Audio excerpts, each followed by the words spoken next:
Chào tất cả mọi người đã tới với kênh Khoai Lang Thang. Và ngày hôm nay Khoai sẽ về lại miền Tây, Đồng Tháp và cùng tham gia một bữa đám giỗ miền Tây. Đám giỗ đợt này thì nấu trong vòng khoảng 2 ngày và chúng ta sẽ có rất nhiều món ăn ngon. Mọi người nhớ coi hết clip nha, tại vì thiệt tình là clip này quá dài luôn, 1 tiếng mấy luôn. Hình như là lần đầu tiên trên kênh Khoai Lang Thang có một clip 1 tiếng mấy đồng hồ á. Khoai tính tách ra làm 2 clip rồi nhưng mà thấy trời, có một cái đám giỗ cắt làm 2 coi cũng khó lắm nên là gom clip dài coi luôn cho đã.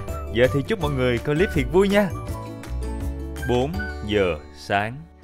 2 giờ buổi sáng tất cả mọi người, mình là Khoai, chào mừng các bạn đến với kênh Khoai Lang Thang. Rất là nhiều cô chú ở đây và mọi người đang cùng nhau gói bánh tét vì ngày hôm nay có đám giỗ. Và đám giỗ của mình sẽ chuẩn bị trước một ngày, ngày mai mới đám. Và Khoai vẫn chưa đánh răng rửa mặt luôn, vừa mới ngủ dậy. Thấy mọi người đang gói bánh tét nên ra đây quay luôn. Bây giờ là khoảng tầm 4 giờ mấy sáng. Mọi người thấy bữa gói bánh tét hôm nay có điều đặc biệt không? Chị Hai đeo bow tie, cô Hai đeo bow tie. Bước đầu tiên trong việc gói bánh tét là mình sẽ xếp 2 lớp lá chuối vuông góc với nhau. Nó phải vuông cái xớ gân của cái lá chuối như vậy, nếu không nó sẽ rất là dễ tét cái bánh tét của mình. Gói bánh tét đông người như vậy cho nên là công việc sẽ chia ra thành từng khâu khác nhau. Như chị Loan bên đây thì sẽ phụ trách khâu cân nếp 450-500 gram rồi bỏ vô trong cái lá này. Xong rồi chị Loan sẽ chuyển lá này qua bên kia. Và phía bên đây sẽ là bước thứ hai. Ủa cái nếp này là ngâm rồi hả chị Hai? Ngâm. Có xíu đậu trắng nữa. Nếp này ngâm mấy tiếng rồi chị Hai? 12 tiếng. 12 tiếng. 10 tiếng mà 3 đêm con. Ngâm 3 đêm hả cô? Là mình ngâm nếp liên tục 3 đêm luôn. Ngâm với lại khóm 2 đêm và ngâm muối thêm 1 đêm nữa. Xả ra ngâm muối lại. Dạ. Vậy gói nó mới dẻo ha. Với lại nó trong. Dạ. Rồi mình sẽ để cái cục nhân. Là cái thì nó dễ thôi. Dấn nó vô. Rồi mình cuốn lại cho nó siết cái mép. Quan trọng là như vậy làm cho cái bánh tét nó tròn. Cộng dây lát quấn lại bên ngoài. Cố định nó lại. Chỉ cần xoay vài vòng thôi, nhét vô là nó chắc rồi. Dây lát cũng chính là cái dây mà làm nên cái chiếu này nè mọi người. Mình phải gõ nhẹ nhẹ vậy cho nó Giọng cho nó dẻ. nó dẻ nếp nữa ha. Dạ.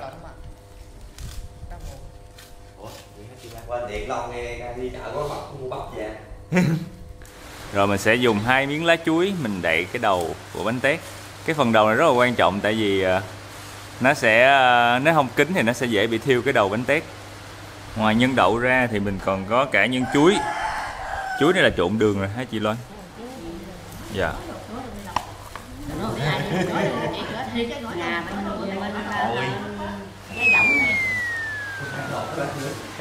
Phía bên kia cô Hai đã bắt đầu lột bao tay ra.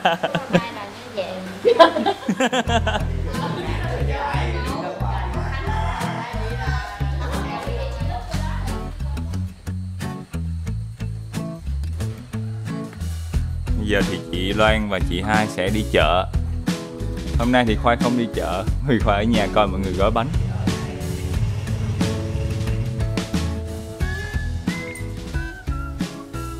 Đó, mình sẽ dùng miệng rồi đứt mất tiêu. Phải dùng miệng để cố định cộng dây lát cho nó căng ra. Rồi mình quấn qua cái đòn bánh tét, siết nhẹ nhẹ. Hồi xưa mình đâu có dây lát của Hai, mình gói dây chuối đâu nha. Thấy rồi cái Xong bắt đầu dấn nè. Xoay nhẹ nhẹ xong rồi quấn vài vòng cho nó xuôi qua là nó vừa chặt. Phần dây lát dư ra mọi người nhớ so làm sao cho nó cùng về một chiều.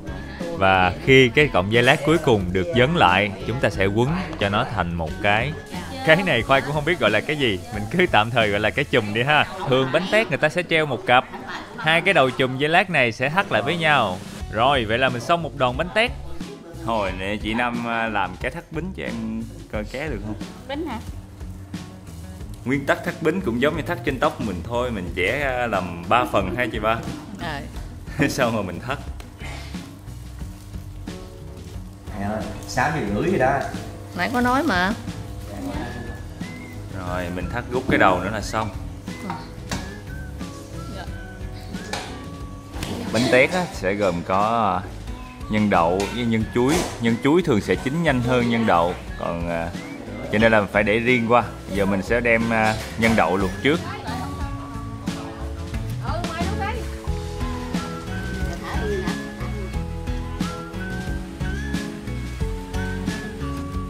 Mình hôm nay có 27 đòn nhân đậu. 28 đòn. Ủa? Đòn như chuối, đòn như chuối vô.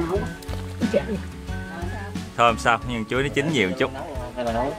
Nó chưa chia chút Để luôn không? để cái đầy luôn chứ. Mình đậy lá đu đủ à. Chưa gầu chung mà chưa gầu. Con đẩy đất đi. Ủa lá đu đủ có tác dụng gì chị ba? Để cho nó màu chín. À, thì nó có lá đu đủ nó màu chín hơn bình thường. Màu chín hơn bình thường.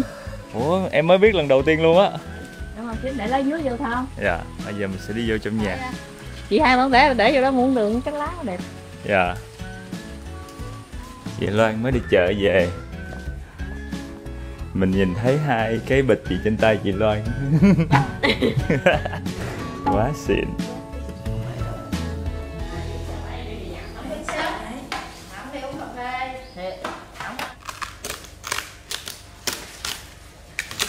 Ủa nghe cái da nó giòn đã trời. Không phải, bên đây bà gọi cũng 200 mấy đó, tại mình đuôi nè. Chị hai đang cắt heo quay ra để mà dồn bánh mì cho mọi người ăn sáng.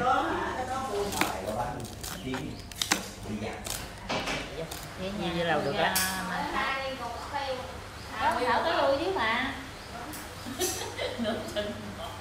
Hình như mấy năm trước đám giỗ em cũng quay rồi cũng gói bánh tét nhưng mà cũng ăn bánh mì buổi sáng giống luôn. Ừ, giống luôn. Bây giờ gì cho nó tiện nè. Dạ. Để gì miếng ớt bà con cô bác ăn có dòm nha. Không có ăn ớt thì lấy ra nha. Lựa ổ nào có một khoai để ớt nhiều vô. Trời em ăn ớt được thoải mái. Khoai ăn ớt được. Dạ. Chúng ta có một nguyên tắc là không được bỏ phí cơm và nếp, chứ không sẽ mang tội. Xuống âm phủ sẽ ăn dòi, một hộp nếp là một con dòi. Anh Long ảnh vét nãy giờ. Đây là ổ đặc biệt, nạc không có mỡ. Chủ nhà hả chị? Bà chủ nhà. Bà không ăn mỡ. Làm miếng da heo. Cho em miếng da heo đi. Đây. Rồi em cảm ơn. Ngon không? Cho nên bắp. Ngon cục mỡ đi. Ủa tự nhiên cho cục mỡ, chẳng lẽ kêu ừ.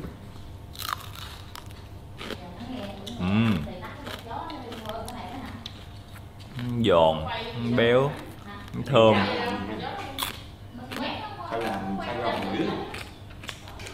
Anh ăn đi, anh ăn đi. Anh ăn đi. Em quay anh ăn nè. Anh Long ăn đi.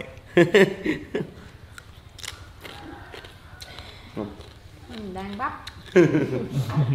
Quay cho Nam bóc dụng này.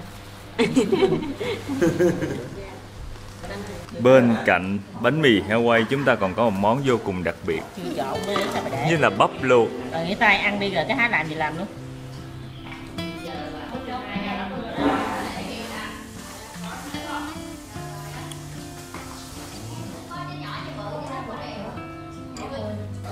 Cô hai đang cầm một cái bịch bí quyết để làm bánh ú hả cô hai? Bánh ít. Rồi, nay mình làm bánh ít. Thì để bánh ít nó dai, nó trong cái nếp thì mình phải chế cái nước này vô. Đố mọi người đó là nước gì? Đó chính là nước gì vậy cô hai? Nước trò. Rồi, mình chế nước cho vô cái nếp nó vàng vàng luôn cô hai. Nó đổi màu vàng vàng liền. Giờ mình ngâm khoảng bao nhiêu lâu được cô hai? Ngâm chừng tiếng đồng hồ của mình vớt. Dạ. Rồi, sắp nước vậy hả cô hai?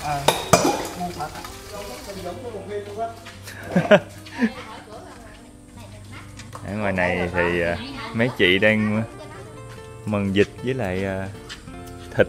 Miếng này thôi là chừa nguyên vịt đó. Rồi, ok.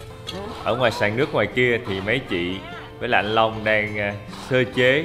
Còn ở trong này thì chị Loan với cô hai đang chuẩn bị đồ ăn để lát nữa nấu cơm trưa cho mấy cô mấy dì. Nguyên liệu của bữa cơm trưa hôm nay gồm có thịt heo, mình sẽ cắt mỏng mỏng ra để một hồi mình xào xả ha chị Loan. Xào xả luôn có. Dạ. Bông súng, rau nhút, nấm mắm, lẩu mắm. Đang tính đố người ta có ai nói mất tiêu rồi.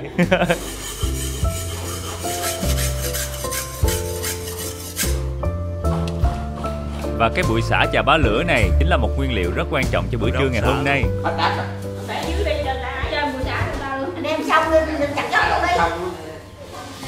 Dao thì vừa được mài bén xong, sả thì vừa hái ngoài vườn. Bây giờ chúng ta sẽ bầm nhuyễn ra để đem đi nấu lẩu mắm.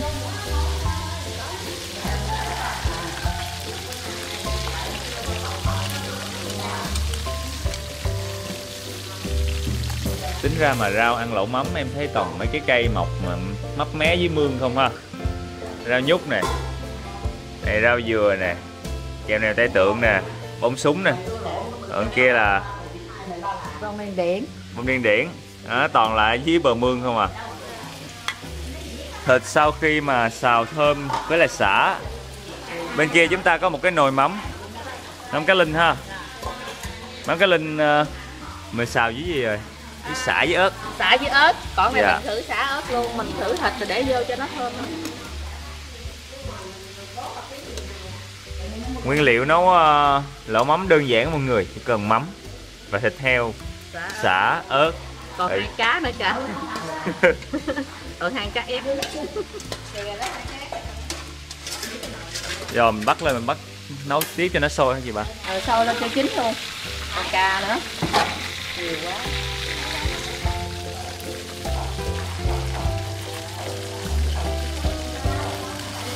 Hai con cá ép của chúng ta sẽ được bỏ vô trong nồi lẩu mắm luôn.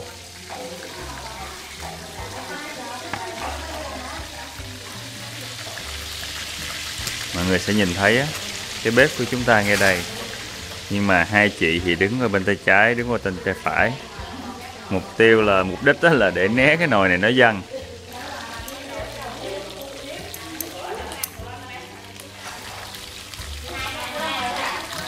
Mình bỏ thêm sả nữa cho nó thơm. Hồi nãy là có xào chung sả rồi, mắm cũng có bỏ sả rồi. Nãy là Khoai không có kịp quay cái cảnh mà lọc mắm.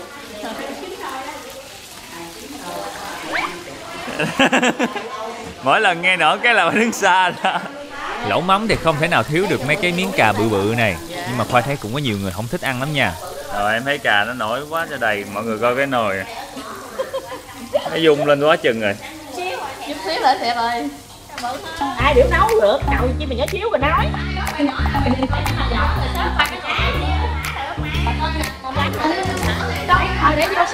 Trong cái lẩu mắm chúng ta còn có thêm cá linh nữa mọi người. Nhưng mà cái tô cá linh này thì bự quá. Trong khi cái nồi lẩu mắm thì nó rung mất tiêu rồi. Mất tiêu luôn rồi.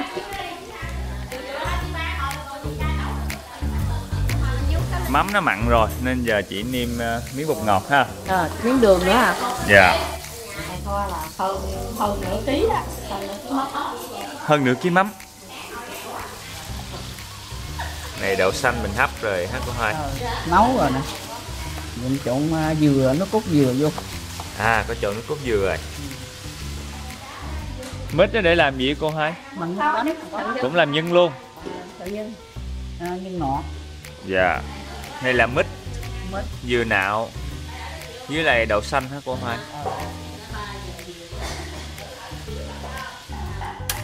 Rồi.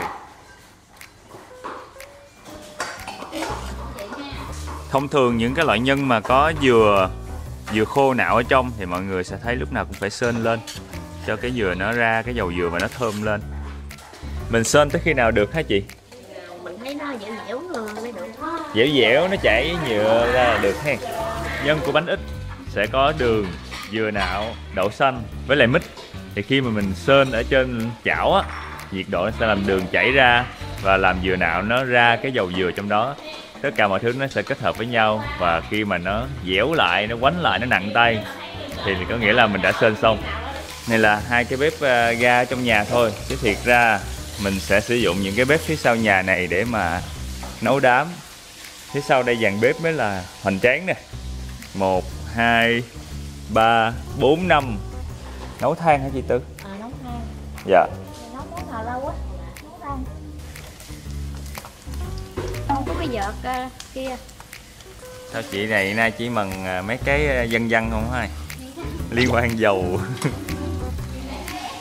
Và có một nguyên liệu rất đặc biệt trong món bánh ít ngày hôm nay, lần đầu tiên Khoai được nhìn thấy luôn, đó chính là rau câu giòn. Cái này là mấy cái này gọi là rau câu giòn đúng không cô Hai?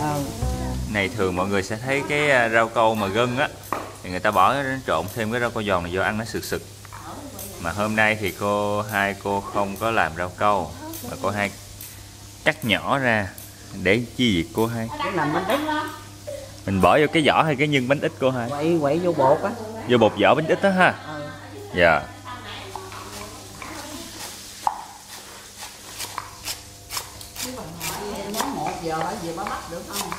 Phía bên kia mọi người có thể nghe thấy tiếng xay lá dứa. Đây là nguyên liệu để cho cô Hai, lát nữa cô Hai làm bánh ít. Lá dứa đã được cắt nhuyễn hồi nãy rồi, lọc lấy nước màu. Thường mọi người sẽ thấy lá dứa nó sẽ có những cái sơ. Nếu mà mình để nguyên lá vô mình xay á, nó sẽ cuốn vô cái bánh răng của cái máy xay sinh tố và nó cháy máy xay, không xay được. Cho nên là mình phải xắt nhuyễn ra rồi mình mới bỏ vô mình xay. Cái thịt đùi bự bự này mình làm món gì vậy chị Hai? Kho rượu cơ. Kho rượu. Kho rượu là để đãi đám hay là để chiều? Chiều nay nè. Chiều nay luôn hả? Là đãi mọi người phụ nấu thôi ha. Đó mà phụ nấu hả? Sao mà mình để chanh cho nó đừng có loại đường á, đặng mình dắt nó mới dẻo. Dạ. Mình thêm nước chanh vô trong đây để cho nó đừng có loại đường, đặng mình dắt nhân cho nó ngon, nó dẻo. Dạ.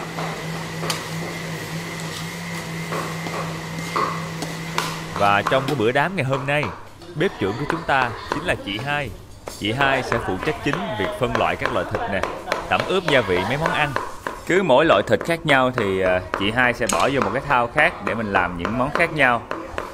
Thường mọi người sẽ thấy chị Hai hay phụ trách ướp với lại nấu mấy cái món bự bự. Thì hôm nay là nồi vịt kho hả chị Hai? Sa tế. Vịt sa tế. Hạt nêm, bột ngọt. Này là mấy con vịt trong này hả chị Hai? 4 con. Dạ. Đường, xong rồi thêm đường. Cái này là tỏi ha. Tỏi bằm. Xong rồi tỏi phi. Xong cái đó là chai sa tế của chị Hai á. Làm em nhớ cái món ruột khìa sa tế, cũng hôm bữa cũng bỏ sa tế. Còn cái này vô cái màu nó cũng đẹp đúng không chị Hai? Sa tế này màu cũng đẹp.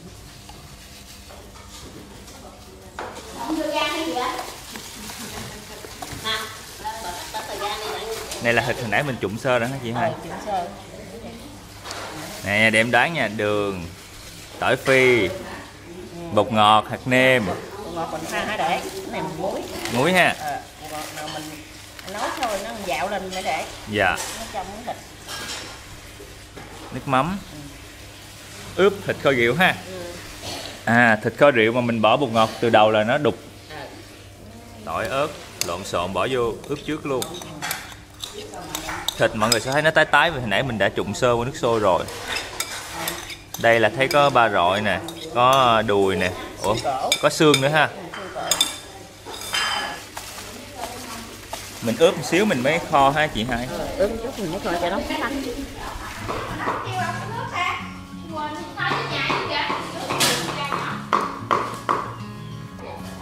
Mình bỏ bông điên điển lên trên ha, cho đẹp. Hai rổ rau này sẽ phục vụ cho món lẩu mắm trưa nay. Bên cạnh đó, dù nhiều thịt cá, nhưng chị Năm, chị vẫn quyết tâm nấu một món ăn đặc biệt, đạm bạc. Món này dữ nè. Này da heo. Heo kho. Đường, nước mắm. Kho phôi á hả? Tự nhiên em muốn ăn luôn. Trời ơi. Nhưng mà ngồi cắt da heo sợ này cũng mất kỳ công nha. Rồi cái nồi nhỏ nhỏ này thôi nhưng mà là một cái nồi rất hấp dẫn. Kiểu nãy giờ mọi người để ý cái nồi nhân bên kia sên chắc cũng 40 phút chưa hả chị? Cỡ 40 phút á mà nó vẫn chưa tới á. Nó còn sống. Giờ mình bỏ miếng nước màu vô nè. Đây chính là một thứ đặc biệt. Màu điều, hột điều. Mình sẽ nấu dầu thiệt nóng thiệt sôi. Sau đó mình đổ vào trong cái hột màu điều này, nó sẽ ra một cái màu sắc rất đặc trưng. Ra màu liền luôn hả chị? Cái này mình mà nấu trên dầu thì nó sẽ bị đắng hay sao? Nó nổ. Nổ hả? Nên mình chỉ đổ vậy thôi. Cái này dùng chắc ăn nè. Dạ.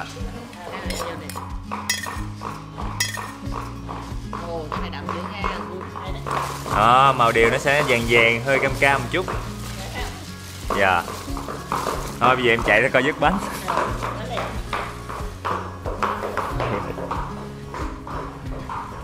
Ở phía trước là cái nồi bánh tét luộc sáng giờ mấy chị đang chuẩn bị đi vớt.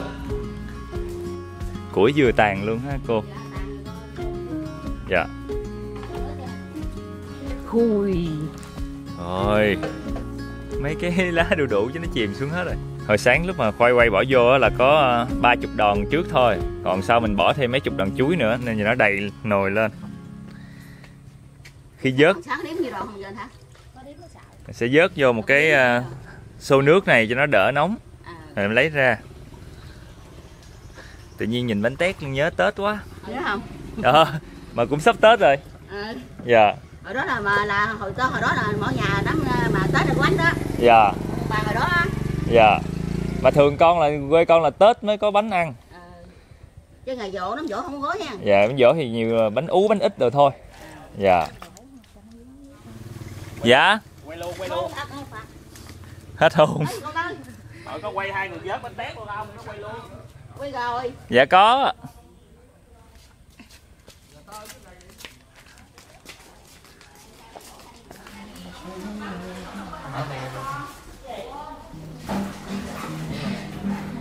Mình treo lên cho nó ráo ha. Dạ.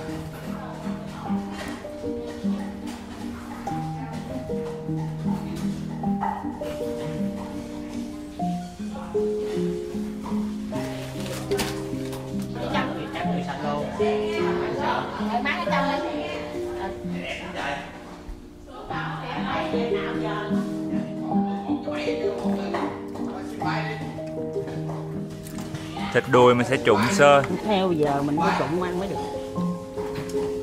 Ăn cho chắc ăn hả chị hai?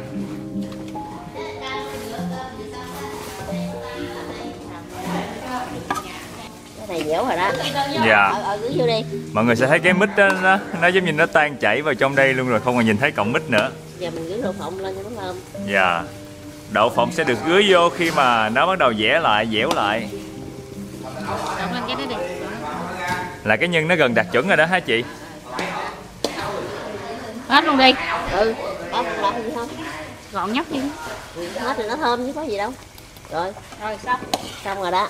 Dạ. Nhưng mà Khoai đang đứng bên đây, Khoai đang bị cái mùi của cái nồi thịt kho nó lấn át, không nghe được mùi của cái nhân nữa.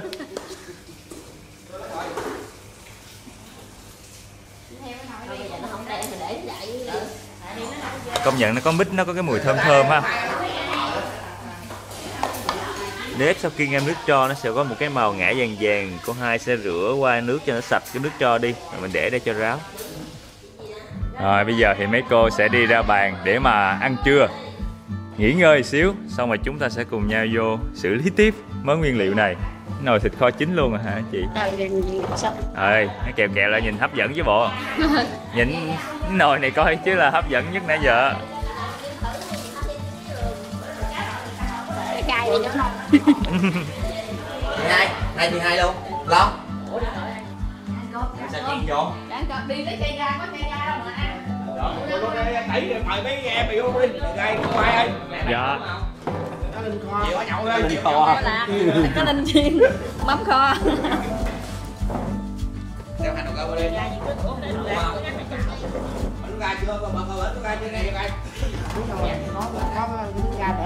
Bữa cơm trưa đãi cô chú phụ đám ngày hôm nay đúng nghĩa là cái mâm cơm mùa nước nổi luôn.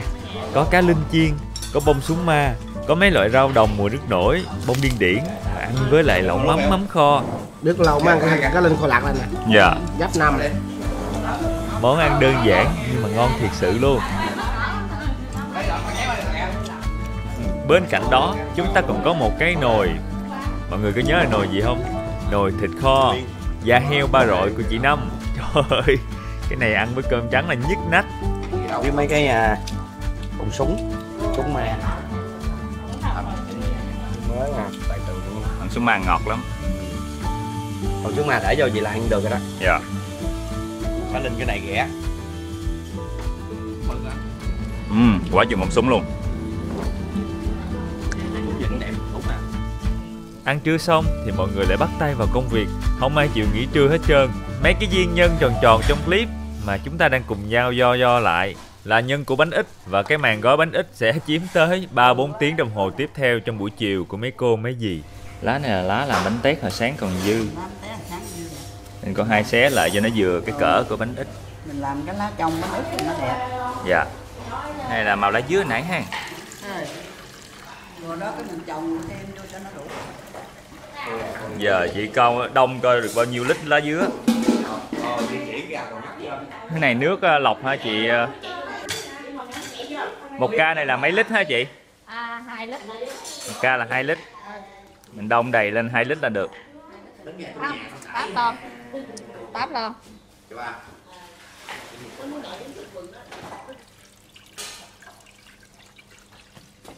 Tí đường, tí muối nè. Tí đường. Dạ. Chưa? Chưa. Mấy đường nữa ha. Tại muối, con biết mà muối hột. Dạ, không phải phải. Cái chết. Bột này bột gì vậy cô Hai? Bột năng. Bột năng. Bột năng. Bột năng á ha. Này là nãy là 8 ly nước. Bao nhiêu ký bột năng rồi chị? 1 kg bột năng, 1 kg nếp. Rồi mình quậy đều bột. Bỏ xíu dầu ăn vô ha chị. Chừng nào để nếp nhớ kêu em nha. Để liền luôn thôi.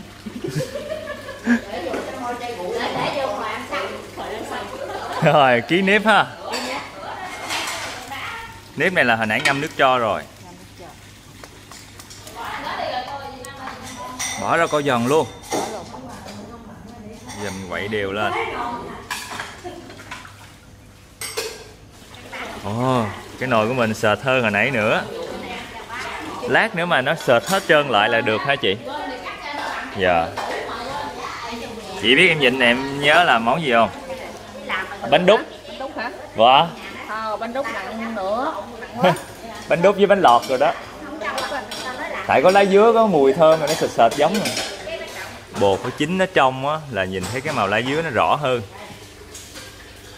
Đó, bây giờ thì bột mình quậy vừa tới rồi, nhắc xuống. Chuẩn bị làm bánh ú. Bánh ít. Lộn hoài trời. Rồi. Rồi nha. Coi chừng nóng nha cô Hai ơi. Lá chuối là mình phải cắt nó tròn tròn vậy ha. Chị Năm. Danh cho nó đẹp. Danh cho nó tròn để hồi cuốn đẹp ha. Nhiều nó danh đẹp rồi đó. Dạ. Mọi người sẽ thấy lá chuối nó hình bán nguyệt, nó không phải hình dương dương như nãy nữa. Cô Hai sẽ bóp tay vô trong cục nước đá này.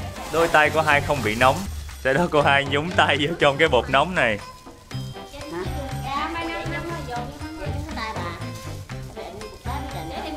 Lấy một cục nhân. Rồi mình bỏ vô trong bột này.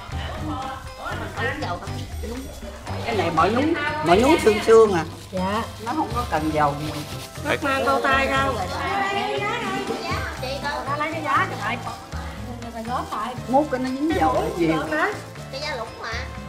Nhân sự gói bánh của mình nhiều lắm. Tại vì cái bột này cần phải gói lúc còn nóng.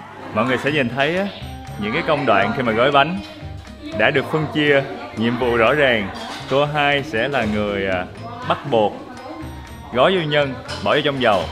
Rồi có một cô sẽ lấy những cái nhân đó phân phát cho những cái chị, những cô khác. Và mọi người ngồi xung quanh lần lượt gói thành những cái bánh rất là đẹp. Đây là lý do mọi người sẽ nhìn thấy cái lá chuối thì sẽ được cắt thành hình bán nguyệt. Là khi mình đụng như vậy nó vừa mép luôn. Để bỏ cái nhân vô nó đẹp. Sau khi bỏ nhân vô trong cái hình này thì mình sẽ bỏ vô một cái lá chuối hình chữ nhật bình thường. Đó, canh cái đầu lá nó vừa sát cái mép của cái đáy. Xếp làm 2 lần. Bên đây cũng vậy, 1 lần, 2 lần. Đây.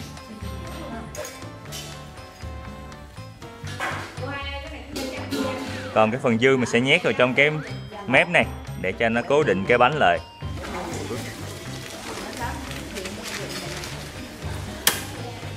Trong nồi mọi người sẽ nhìn thấy một cái lá rất đặc biệt. Rõ ràng nó là màu xanh lá cây nha. Khoảng tầm 5 phút nữa nước sẽ sôi và cái lá màu xanh lá cây của chúng ta sẽ biến thành màu. Đây, phía bên góc này mình đã thấy có một cái màu tím tím xuất hiện. Gặp nhiệt độ nóng á, thì cái lá này sẽ biến thành màu tím. Ồ, mọi người sẽ thấy cái nước bên kia nó cũng hồng hồng tím tím rồi kìa. Nó chưa đậm thì nó hồng hồng ha, lát nữa cái nó tím rịm luôn. Lá này ở miền Tây thì mọi người gọi là lá cẩm. Mình hay lấy cái màu lá cẩm này để nấu chè nè, gói bánh nè. Mình cuốn theo mặt nào chị Loan? Mặt cái bóng này ha? Mặt bóng đó, mặt bóng vô bóng trong. Ngoài ha. Vô trong. Mà bóng vô trong cho nó đựng dính bánh ha. Dạ. Không có gì, có gì. Viết vô. Dạ rồi. Cho nó đựng chảy dầu vậy đó. Dạ rồi. Mình phải chặn cái đít rồi dặn qua để cho cái chỗ này nó khóa lại đúng không? Nó sẽ không có bị chảy bánh ra, chảy nước ra. Chảy nước dầu ra. Dạ. Thôi, cảm ơn. Sau khi đã có cái viên này rồi thì mình sẽ bắt đầu gói tiếp. Kẹp nó vô đúng không chị Loan? Kẹp vô. Kẹp vô. Gấp xuống. Không, gấp xuống. Đúng rồi, gấp. Đúng không? Để sát vậy luôn, sát mép luôn. Đè vô. 1 lần, 2 lần, 3 lần nữa chị Loan. 1 lần, 2 lần. Nhẹ cái nữa. 2 lần. Bên đây lại. Cho nó xấu quắc kìa trời. Rồi cái bánh này là của con luôn, con ăn luôn chứ ai dám ăn. Gấp vậy nè. Cuối cùng cũng đã xong một cái, mà phải đánh dấu cái này hồi mình sẽ ăn. Đẹp hả? Lần đầu rồi đó, gói là đẹp rồi đó. Rồi, lá cẩm đã hoàn thành. Chúng ta sẽ chắc ra để lấy màu. Cái này phải nấu như lá luôn ha chị Ba. Nấu lâu nào lại ra. Đây là cái màu của bánh thứ hai. Hồi nãy mình có một cái là lá dứa, thì cái này nó sẽ là màu tím. Còn lá dứa hồi nãy là xanh lá cây. Này không có nếp. Xưa giờ em thấy ít ai để rau câu giòn ở trong bột. Dạ. Cái bỏ rau câu giòn là cô Hai nghĩ ra hả? Người ta ăn món miệng quay lên ba thường chứ. Câu giòn vô. Là cô Hai nghĩ ra hay sao? Hả? Bí quyết ở đâu cô Hai? Thì làm thí rồi thấy người ta làm bắt chước. Rồi giờ mình lại sơn nó nữa ha. Màu nó cũng hường cũng đẹp quá chừng ha. Coi trên clip á, thì thấy nhanh, nhưng mà thiệt ra công đoạn mà sơn bột rồi mình chuẩn bị mọi thứ để mà gói bánh lâu lắm mọi người. Ngồi từ trưa cho tới chiều thì mới xong được 2 mẻ bánh. Tao nói vợ Hoàng này nó mần ngộ mà chút ta, không nóng ta. Vậy là nay cô Hai luyện được là Luyện thành công. Luyện thành công rồi đó. Cái bánh này bắt nóng chết mẹ luôn. Mình đồng giá sắt rồi đó cô Hai ơi, nên là không thấy nóng. Hả? Nãy giờ cho thầy mới tắt. Ôi ghê vậy.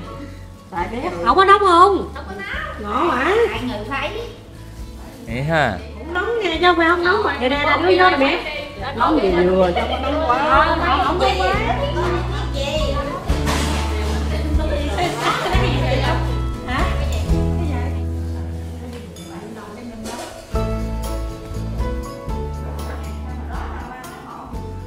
Mình cứ xếp chồng lên đại hả chị? Tại mình nhét đít ra thì nó cũng không bung nữa. Dạ.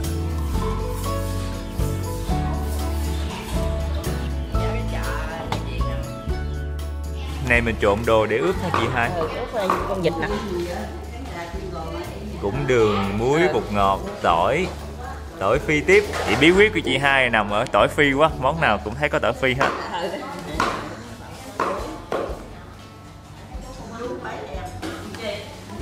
Thêm muối lên trên nữa. Rồi chị Hai sẽ bỏ vô đây nước mắm. Massage nó nè. Giờ mình massage đó. Nó giống như vịt quay đúng không chị Hai? Giống vịt quay nhưng mà mình chiên cái độ ngọt nó không có như vịt quay. Dạ. Chị sẽ trộn đều cái gia vị hồi nãy. Xong rồi massage con vịt.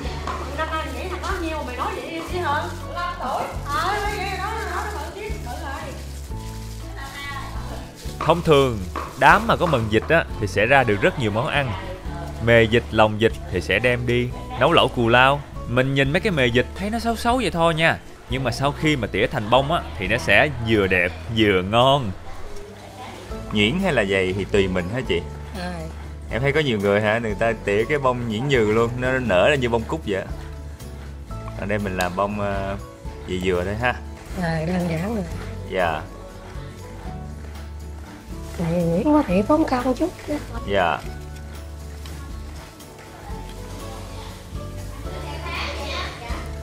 Bên đây mọi người có thể nhìn thấy nè, mấy cái mề vịt mề gà hồi nãy nó đã nở thành bông rồi đây.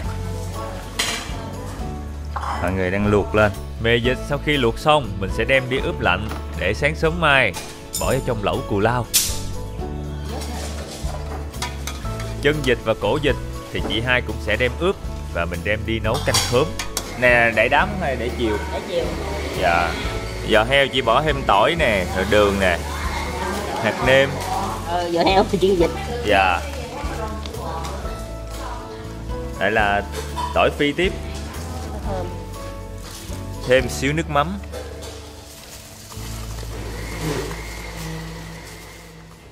Giò heo với chân vịt ướp xong rồi, giờ mình bỏ vô nước để mà hầm với lại khóm. Xiên cổ rồi đó. Ăn thịt này chiều cũng dữ ha. Trời ơi, nồi này đãi buổi chiều thôi mọi người. Nước không có nhiều, thấy thịt không.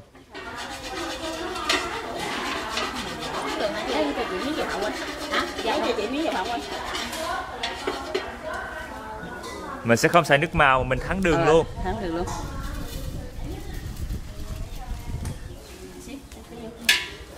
Bỏ xíu dầu ăn vô. Dưới này là đang có bếp than nóng nha. Rồi, nó chuyển sang cái màu cam cam rồi nè. Là chỉ vài phút nữa thôi, vài giây nữa thôi có thể nó thành màu đen ngay lập tức.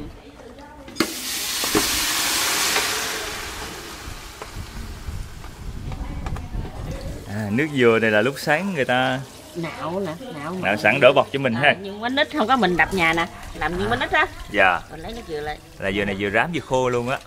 Dừa ngắn vỏ. Đổ nước dừa vô. Cho ngập ngập thịt. Và mình sẽ nấu riu cho tới khi nó mềm là chúng ta sẽ có được món thịt kho rượu.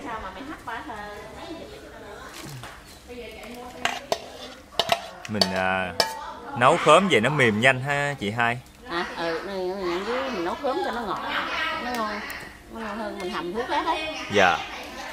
Ở phía dưới là giò heo chân tùm lum hết trơn á, để gớm lên nó vàng khè. Vì là thịt kho rượu nên nó cần phải sắc nước xuống một chút, cho nên khi mà kho thịt á, thường ở miền Tây người ta không có đậy nắp mà sẽ mở nắp, mà mở nắp thì nước nó sẽ rất là mau bốc hơi, nó mau cạn, nên là thường sẽ đậy một cái lớp lá, có thể là lá chuối này, lá mít nè, hoặc là có một cái tờ giấy trắng mình đậy lên trên cũng được. Giấy chuối cũng được, mà lá mít này cái miếng thịt nó trong nó đẹp hơn. Dạ. Ồ, vừa đủ trời. Hết luôn à. Bảo ha. Này bỏ thêm huyết vịt với lại hành lá này nọ, thêm miếng cà rốt cho có màu nữa là xong. Coi như là cái nồi canh giò heo hầm, chân vịt, cổ vịt, đầu vịt hầm này hoàn thành. Tối nay mình có nguyên cái nồi canh hầm khóm ngon thiệt ngon. Còn cái mình con vịt á thì mấy chị mấy anh đem ra ngoài sân chuẩn bị để lên hấp để chế biến thành một món ăn khác.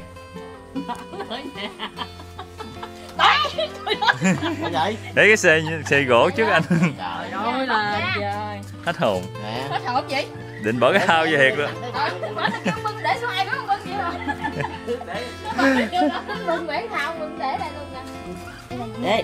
Để cho ngay cho đừng để trên giữa trước đi, để giữa lặt có chết xề. Đừng cái xề. Vậy đi. Thôi con vịt nó múp quá ha.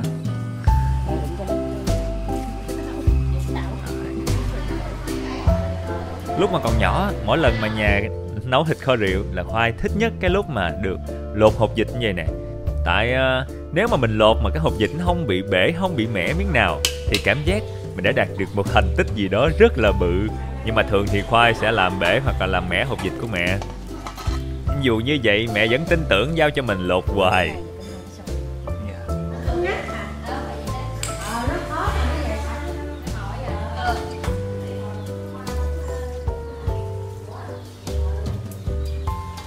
Mình hấp khoảng nhiêu lâu đó chín hả chị Hai? Cỡ khoảng 40 phút. Dạ. Ngoài cái việc lột hột vịt luộc, dỡ ẹt ra thì còn một việc trong mấy cái đám tiệc mà Khoai không tham gia được nữa, đó chính là tỉa bông, tỉa hoa, tỉa ơ đồ á, Khoai cũng làm hư hết trơn hết trọi. Bông này tên bông gì vậy ba? Cái này như cái bông mà cái gì trong cái chậu lan đó gì đó, không phải cái chậu hẹ như lùng lùng đó. Mình phải chuốt cho nó nhọn nhọn trước ha chị ba. Làm này thôi. Cũng cực á, làm cái bông tròn tròn kia dễ hơn. Bông tròn dễ hơn. Cắt bơ mơ nó bị bể hoài đó. Dạ. Nó gãy thôi.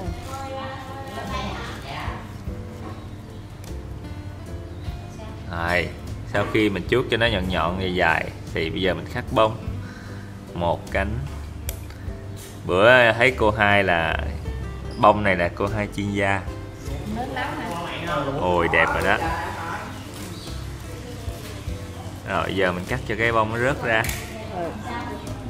Đây là công đoạn quan trọng nhất. Gãy hoài.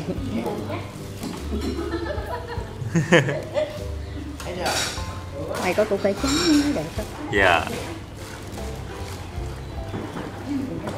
Bà Hai là bà mua bông mà bà không mua củ cải trắng.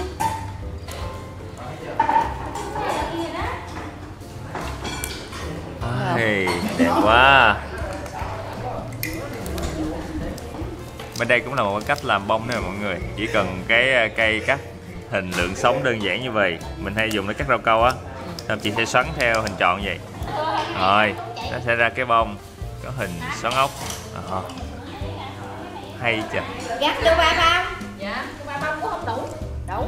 Hồi nãy ba bông nhìn đẹp. còn đó đó mày, còn đó đủ mà. Thiếu 9 cái thì không đủ. 9 cái đó còn 7 cái, 8 cái kìa. 8 cái cũng nhạnh cái mới chín đủ rồi. Rồi, bông nè mình cắm vô trong cây tăm. Làm nhị nữa hả chị? Nhị. Nhị từ cái gì á? Bông hành. Ủa cái củ hành. Cây củ hành. Là chẻ cái củ hành ra tưa làm nhị. Xong giờ mình cũng gắn vô cái hành này cũng làm lá luôn. Đó, giờ cài lên tóc này thơm phức luôn. Và Hai phải làm củ cải trắng nó đẹp lắm, nhị cái gì ớt nó đẹp, nó đẹp nữa. Dạ. Dạ năm ngoái làm của Cái cọng hành chị sẽ chẻ cho tưa ra, ngâm vô nước nó sẽ nở ra, nó thành cái nhụy bông. Đó. Bà Hai bà kêu mình mặn bông chứ không có cái gì để cho mình mặn. Bà kêu thử thách. không có cái gì để mặn. Rồi cắm cái ớt này nữa ha, làm trái. Có bông thì phải có trái, giờ chị sẽ lấy trái ớt. Trái ớt là khỏe nhất, là đỡ phải tỉa nè. Rồi cắm vô. Rồi quá đẹp luôn. Phải có bông trắng nữa ha. Dạ. Phải kêu mần bông mà tự sáng chế nha. Rồi quá Có đẹp. đủ một câu thì tối nữa.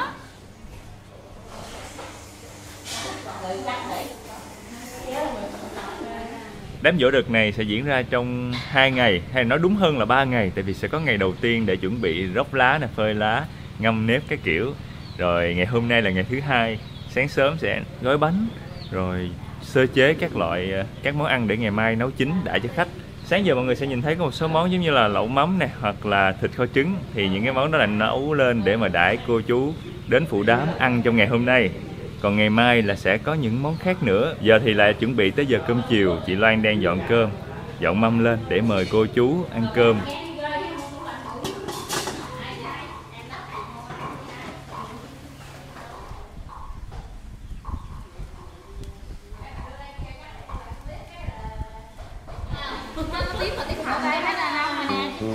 Nó tím là tím hồng chứ không phải nó tím đậm nha. Cái nhân nó vàng vàng nữa ha. Ồ nhìn đã thiệt á. Đẹp. Tao quay để tao cái coi. Tí nữa.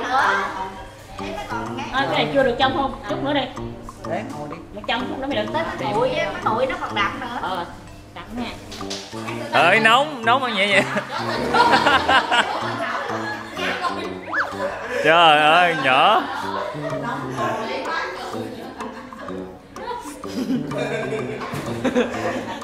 Giờ mình sẽ xếp bánh lại vô trong rổ để cho nó không có bị xẹp bánh. Mọi người sẽ thấy chị xếp cái đầu chút vô trong, cái đáy bánh chút ra ngoài, cho nó khớp với cái hình dạng hình khối tam giác của nó. Đó.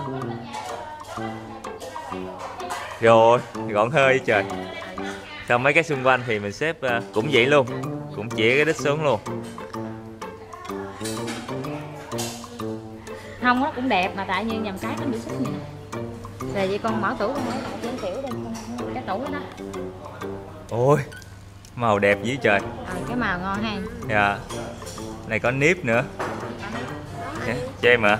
Ta lọt Rồi. cho mà. Nóng nha. Dạ rồi. Chưa gì hết là thấy cái màu bánh xuất sắc rồi. Mùi lá chuối thơm thoang thoảng cùng mùi lá dứa. Ê quý vị ơi, cô Năm vô cái. Cô Năm đâu?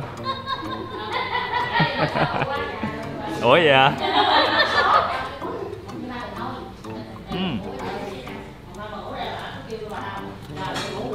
Dẻo. Cái nhân nó thơm thơm mùi mít, béo béo nhẹ, ngọt. Mà nó có sừng sực, nó có cảm giác ăn được cái hột nếp luôn.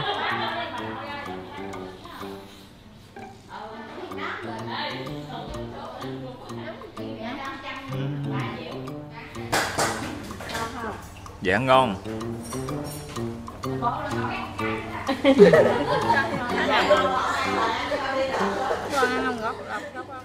Là sao chị? Trắng ra như cái bánh đúc vậy đó thì để vô. Sắn ra ha. Sắn cục cục ha.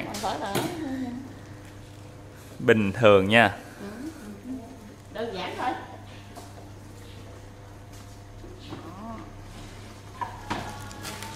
Chả này sáng mình đặt người ta làm ngoài chợ hay sao chị? Chị nhồi nhà, mua về chị nhồi nhà. À, mình nhồi nhà sáng rồi. Với là nhậu Qua. nhà nữa hả?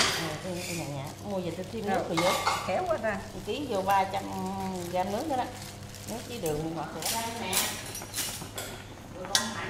Tắt lửa hả vậy? Và chả cá là một thành phần rất quan trọng trong mấy cái món lẩu ngọt ở miền Tây. Đợt này mình sẽ không có nấu lẩu cù lao, nhưng mà sẽ nấu một cái món lẩu ngọt cũng gần gần giống như vậy. Đó là lẩu riêu cua.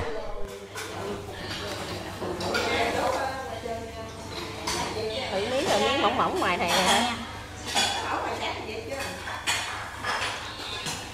Dài, con ngắt lại coi mà xuống này. Thằng nói như cái này mà con bằng trắng sao nữa? Thầy chính đưa. Mình phải lẩu này bị gì phải không? Mình sẽ xéo nó đẹp hơn.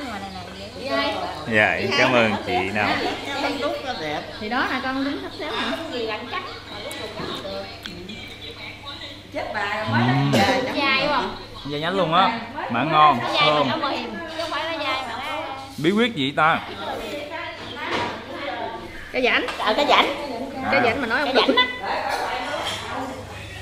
Đây, nhìn tựa khoai môn nha. Gì đó? Khoai đó. Khoai nó giống khoai môn.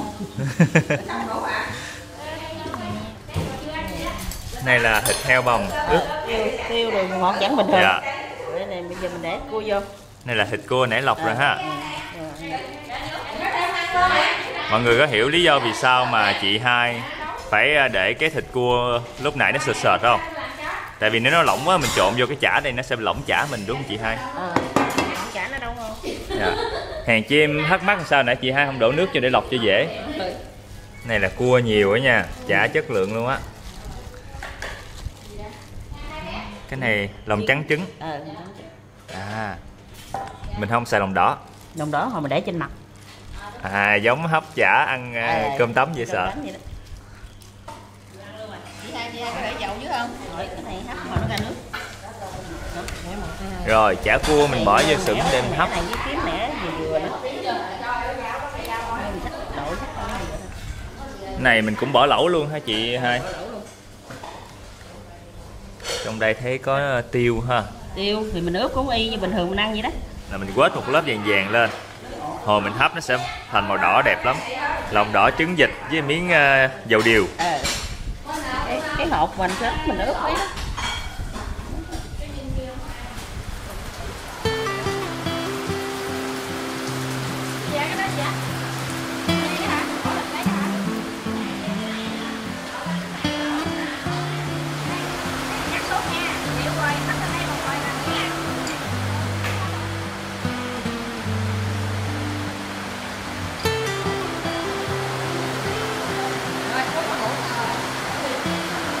Không biết mọi người còn nghe thấy khoai rõ không? Bây giờ thì trời mưa lớn lắm và mấy cô mấy dì đang dọn mâm ra để chuẩn bị ăn cơm chiều.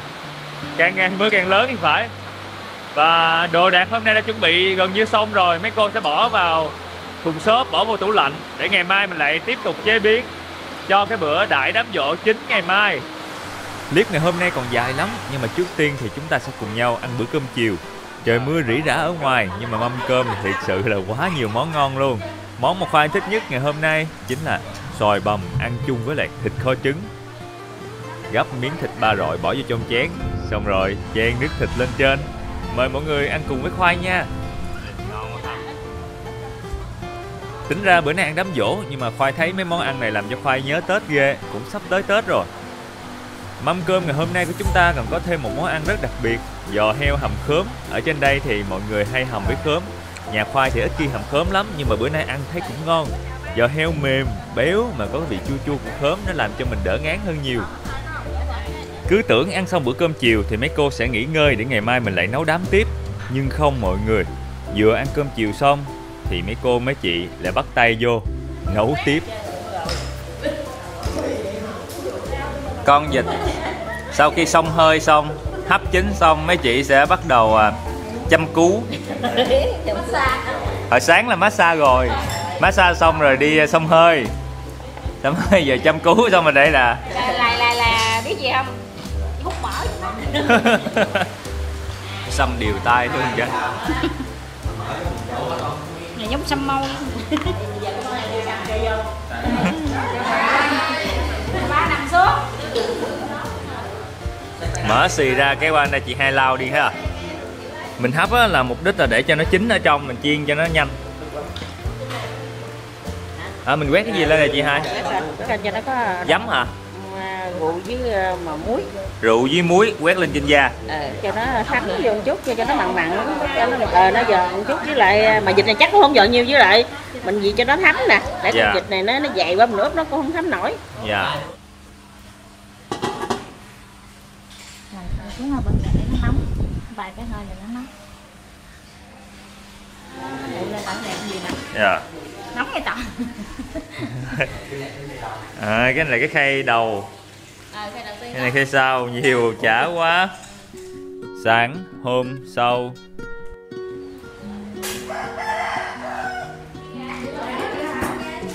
Thịt cá đã được mấy chị ướp gia vị đầy đủ, xong rồi bỏ vô thùng đá.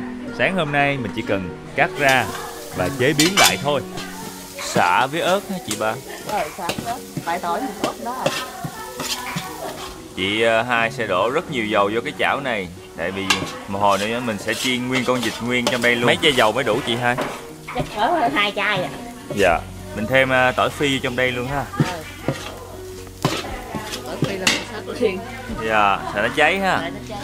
Rồi cái thịt mình ướp hôm qua rồi, chị bỏ vô trong thùng đá cho nó lạnh. Nay chị đem ra để xào. Này hôm qua thịt ướp sa tế hả ta? Vịt. Dạ. Vịt với thịt luôn. Dạ. Và cái hành dầu thứ hai, mà con vịt nó đỡ cái hồi mình chiên chắc nó cũng ra mỡ thôi chị Hai. Dạ. Sáng sớm cho nên là chỉ có mấy chị em trong nhà bắt đầu làm trước. Chút nữa thôi là mấy cô dì trong xóm sẽ tới phụ, đông vui hơn. Bỏ sả cây với lại sả bằm vô. Tự nhiên thấy giống bò hầm xả quá chị ba. Thì nấu này là xả nhiều thì nó ngon. Dạ. Cho nó thì sang mới để cốt vô. Nước cốt dừa ha.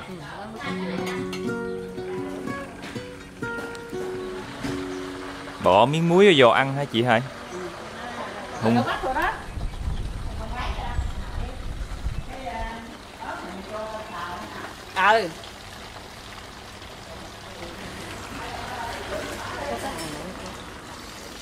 Nước cốt dừa. Dừa toàn bộ đó. Rồi. Bây giờ thì nó giống món gì nữa chị ba biết không? Giống cà ri.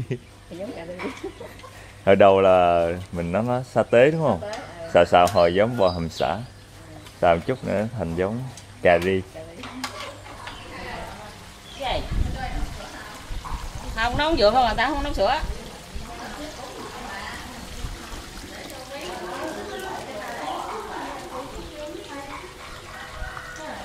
Khoai môn bỏ lên trên cùng. Đường phèn hả chị? Muối ha. Hành tím.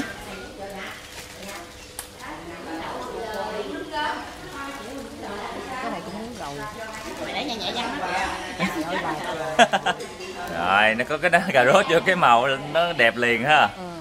Giờ em thấy giống la gu vậy chị. Nước cốt để vô đợt đầu tiên là nước cốt dảo dảo thôi mọi người. Mình còn một cái nước cốt đặc, nước cốt nhất nữa, mình sẽ đổ vô khi mà nó gần chín, chứ không để từ đầu thì nó sẽ ra dầu, nó sẽ không ngon. Ủa nay mình bỏ màu điều vô thêm chứ chị? Chưa, chút mới bỏ. Tại vì gấp rồi, cái này nó mềm mà. Này còn có cho sữa gì nữa không?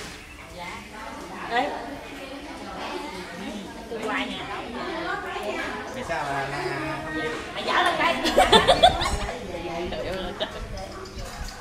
Nấu được mà vợ nhát vô đó. Trời ơi.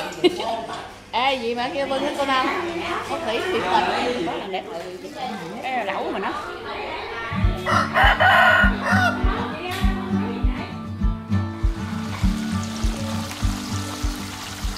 À mấy biết không, để vô miếng muối không có văng nữa nào không? Dạ, không thấy nó nổ lực bật gì luôn á. Dạ, để vô luôn. Trong giờ nãy giờ đó đi để khổ còn mấy cái đọt ở đâu rồi. Vô gì vậy? Nấu nồi lẩu. Thiệt bảo là gà hả? Tay mình cắt con dao xiên xiên cho nó mỏng ha. Đồ chua, tôm khô, gừng, tỉa bông. Của mày tôm nhỏ khác. Thêm tôm khô nữa. À, củ kiệu luôn ha chị hai. Dạ. Hồi đâu Nghe cái mùi giấm chua chua thấy đau bụng tới rồi. Chiếc chiếu ra tại cái bên không gặp vậy. chiếc chiếu nó bước lên cái hang rất giò. Này rau câu giòn. Rồi lỗ tai heo thành phần chính.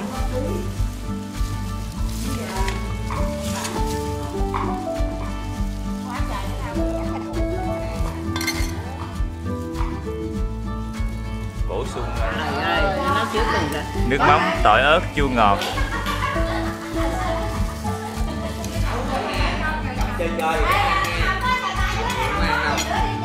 Chị hai nêm vô đây đường nè, muối nè, rồi trộn đều lên nữa.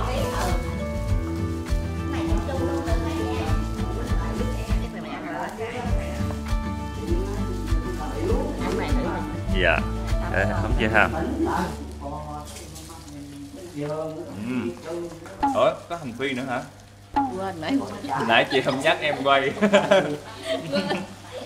Giòn, béo, chua chua mà thơm hành phi.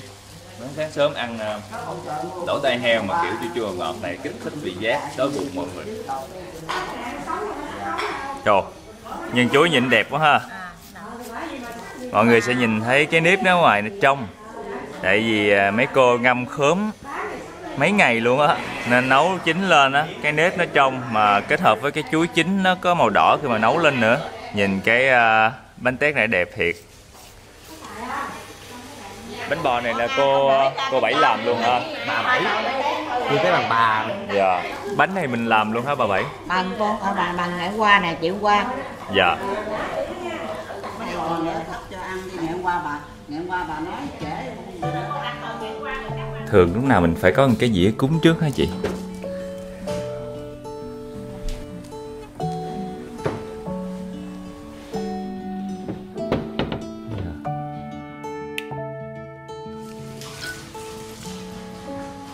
Còn hành lá. Ăn bánh bò bài bản nha. Này có nước cốt thắng. Mà thắng phải có hành lá theo kiểu miền Tây. Ê mày, hầu ngày qua mày lên ra giúp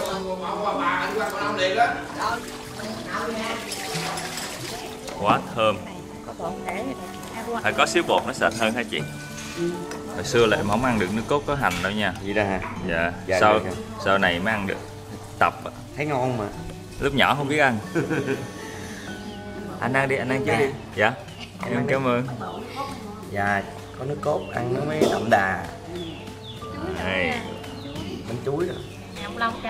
Hả? Đây đi. Thấy nó quay như tiếng im sợ. Bánh bò nở, để treo quá chừng luôn. Sẵn dẹp đi. Nước cốt dừa béo, mặn mặn ngọt ngọt.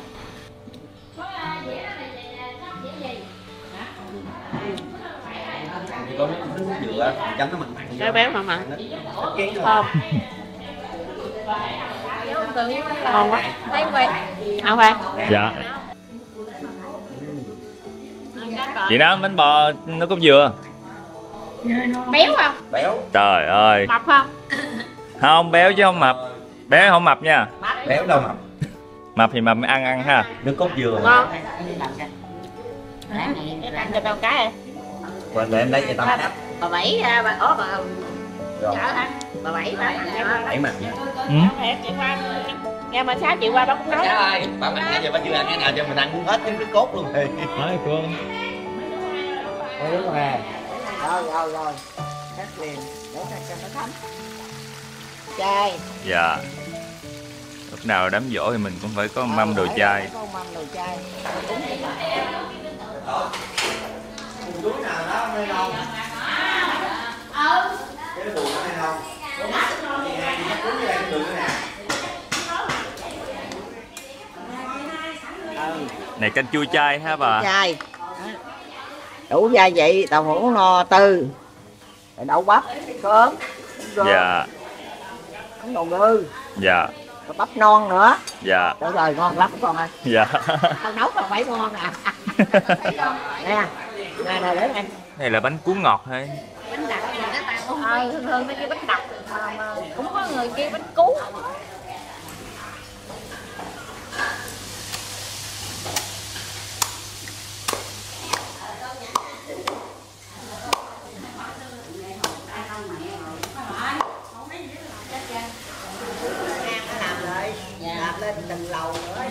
Mọi người sẽ nhìn thấy chả cá nè, rồi mề gà, mề vịt nè, rồi cuốn họng à. Thấy nó bốc khói quá chừng à. Mình tưởng nó sôi, nó nóng dữ lắm, nhưng không, là do mình để vô thùng đá lạnh quá, nó bốc khói. Tỏi sấy nè, hạt nêm nè. Mấy này mình bỏ lẩu ha chị hai? Đường ha, tiêu.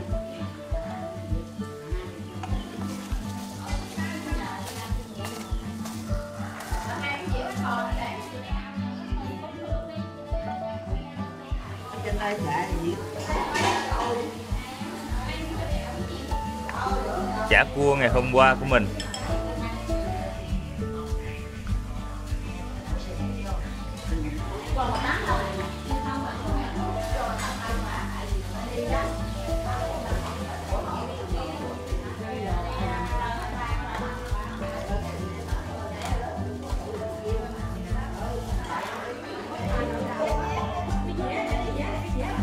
Cắm cái bông ớt, bông hành hôm qua làm.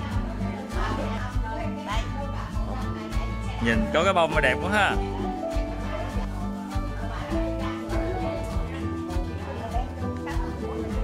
Này là thịt để mình ăn lẩu ha chị hai. Cắm cái bông ớt, bông hành hôm qua làm. Này thịt cua hả chị? Thịt cua còn dạ. có nước dừa với bắp. Nước dừa với lại bắp Mỹ ha. Giờ mình chế cái thịt cua vô. Rồi. Nấu lẩu cua. Hồi cái thịt cua nó đóng lại ha. Không, cái này nghĩ cho đóng rồi. À mình nấu cho nó ngọt nước thôi, chứ nó có mùi thơm thôi, chứ mình không có lấy cái gạch nữa. Không. Nấu lẩu bằng đường phèn ha, với nước dừa. Chạy đi của mấy bà làm sao chạy? Ủa? Nguyên chùm ớt hiểm vô luôn. Ừ, để gì đặng hồi mình là chỉ lấy cái đậu cay thôi. Với lại mùi thơm ha chị. Rồi vớt ra. Trời ơi, lần đầu tiên biết có sữa ớt hiểm. Rồi chị cho bột Rồi. ngọt luôn. Bỏ bột ngọt như nữa. Rồi, bột ngọt muối. Giờ thì cái nồi lẩu cua theo kiểu miền Tây đã chín. Khoai là khoai khoái nhất nấm rơm với lại cái phần thịt cua trong lẩu nha. Có ớt rồi. Thấy cũng thịt cua quá chừng nè. Cũng trong suốt quá. Nó bị rớt. Mình bỏ thêm thịt cua vô ha cô.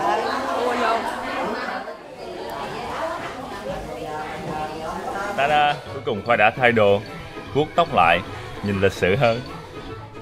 Giờ thì đã tới lúc mình bày tất cả những món ăn, những thành quả của các bà, các mẹ, các cô, các chú, các dì nấu trong hôm qua tới hôm nay. Không biết bà con cô bác mình sao, chứ mà Khoai là Khoai khoái cái khúc này nhất nè. Cảm giác mà nguyên một cái bộ dạp, nguyên một cái giường hoặc là nguyên một cái bàn lớn được bày gọn gàng, nhiều món ăn, nhiều màu sắc, nhìn nó cứ ham sao á. Món ăn đẩy khách á, không chỉ ngon không đâu mà phải đẹp nữa, cho nên là mọi người sẽ nhìn thấy món nào cũng sắp xếp gọn gàng, tỉ mỉ, từng chút một. Mọi người có đếm được có bao nhiêu cái dĩa, cái mâm ở trên cái bộ dạp ngày hôm nay không?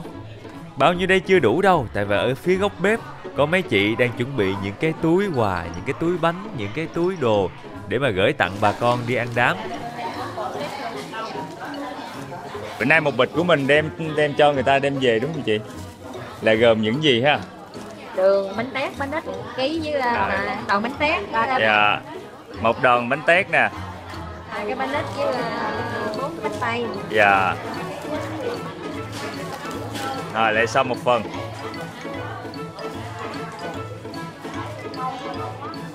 Và thông thường á thì những cái mâm đồ ăn trên cái bộ ly quăng này sẽ được xếp đi xếp lại bởi những cô đòi hỏi cao về độ đẹp.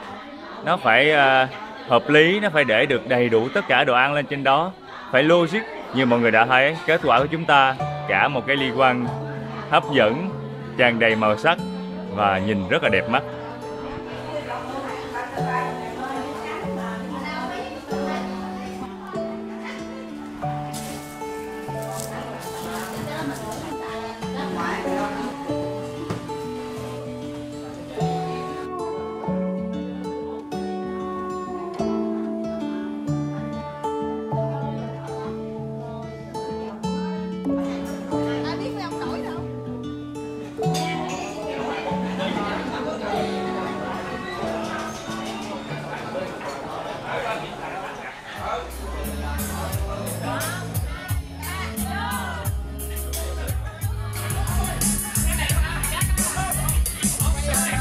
Bây giờ thì mấy cô mấy chú đã bắt đầu lên nhạc nhập tiệc và đang hát karaoke luôn. Chắc là Khoai cũng sẽ vô nhập tiệc chung với mọi người, nên là hồi mặt Khoai sẽ đỏ, Khoai sẽ không quay được clip nữa. Chắc là clip của chúng ta sẽ tới đây là kết thúc rồi. Cảm ơn mọi người đã coi tới đây và cảm ơn vì đã ủng hộ Khoai. Nhớ bấm đăng ký, bấm like và bình luận phía dưới, Khoai sẽ đọc hết. Và hẹn gặp lại ở những clip sau. Bye bye. Chào tạm biệt tất cả mọi người, mình là Khoai. Nhớ bấm đăng ký để coi thêm nhiều clip về du lịch, văn hóa và ẩm thực của kênh Khoai Lang Thang khắp nơi trên thế giới nha.